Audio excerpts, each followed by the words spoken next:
I left the sunshine of the west, concrete blocks and city mess. New York, I always subdue the best. Harlem, Brooklyn, East Broadway, Central Park, and down on Money. Oh. Clarence Bucaro is a musician and songwriter.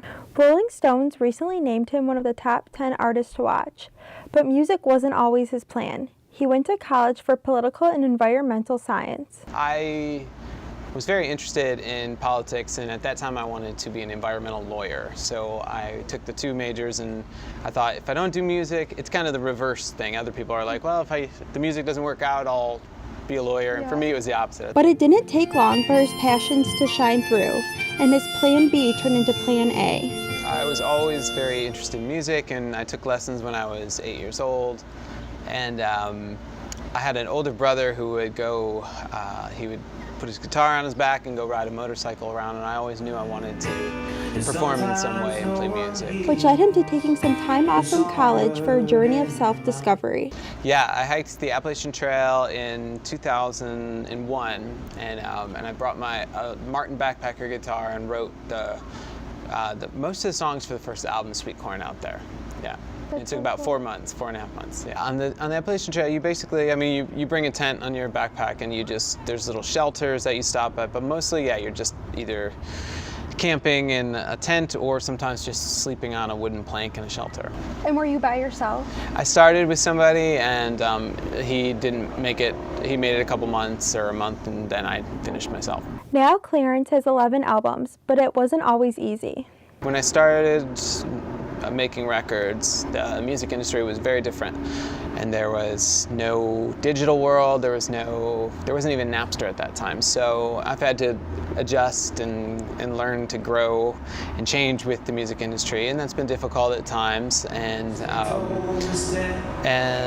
by and large, it's just about learning to grow with it. So. What's the best part about being a musician? The best part is, I think traveling is one of the best parts of it, and the other part of it is that the music takes you to different places, both physically and for who you are, that you sometimes didn't see coming, and that's always exciting. Do you have a favorite place that you've been, that you've gone to perform, like a favorite city? There's lots that I love. I've been able to go to Italy for a couple tours, and that's pretty amazing. I take my family and we go and travel around Italy, and that's pretty special. So. Who has inspired you in your music? Lots of great artists, from musicians, obviously Bob Dylan and people like that. Just good art in general. I love art.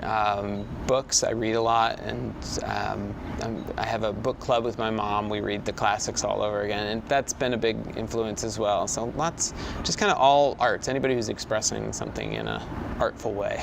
And what's your favorite book? Favorite book? I think it's War and Peace. Okay. Yeah, it's Leo Tolstoy's my favorite, so. That's awesome. And yeah. When you're not performing, what do you enjoy to do in your free time? I don't remember. I haven't had free time in so long. I imagine I like to play basketball. Okay. Yeah, basketball. I like to play chess, and I like to read. That's awesome. Those three things, and hike if I get a chance to. Yeah. His latest album has a unique twist. It captures the emotions of the current time we are living in. In these times, it's kind of. They're frustrating times, and they're full of distraction and full of impressions. Everywhere you go and anywhere you look on your phone or anything, there's something that's making an impression on you, and with that, it really takes away from kind of some of the most earnest and honest things that we feel and that we see. And so, I would say I've made a lot of efforts to really try to stay a little bit away from that world and more into the things that really last, and higher art being one of them, and that those stories and those things are much purer than some of the things that we are experiencing in general right now as society. So I think what I wanted to do is I wanted to really escape into that a little bit more, escape into literature and opera and music and all those things. So Where Did I Go? Mm-hmm. What's that song like? The story behind that song? Mm-hmm. Well, that song is just kind of about feeling a little directionless right now, just in our political world, in our personal world, and everything, and just wondering where do we go, and what's next. And sometimes when you have big hopes and they get kind of defeated, it's hard to figure out how to get back and fight whatever your good fight is, whether it be personal or political or anything. So for me, that song was about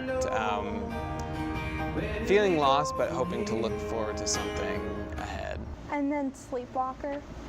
Sleepwalker is about not being able to see all the good things around you. And I wrote that in Manchester, England, outside of Manchester, England, just about looking around and seeing how beautiful everything was. And when you're looking down or when you're looking inwards, sometimes you don't see around you. And 21. That is about for me, it's about when I was 21, but it's just about those feelings of how important everything is to you at that time, and how you know what you want to do, and you know that, and you're not afraid to go and get it, and you're not afraid of the rejection or any of that kind of thing, and about just how that time is kind of just like in a bowl for you, and you just are you just go for it and go with it. Of New York,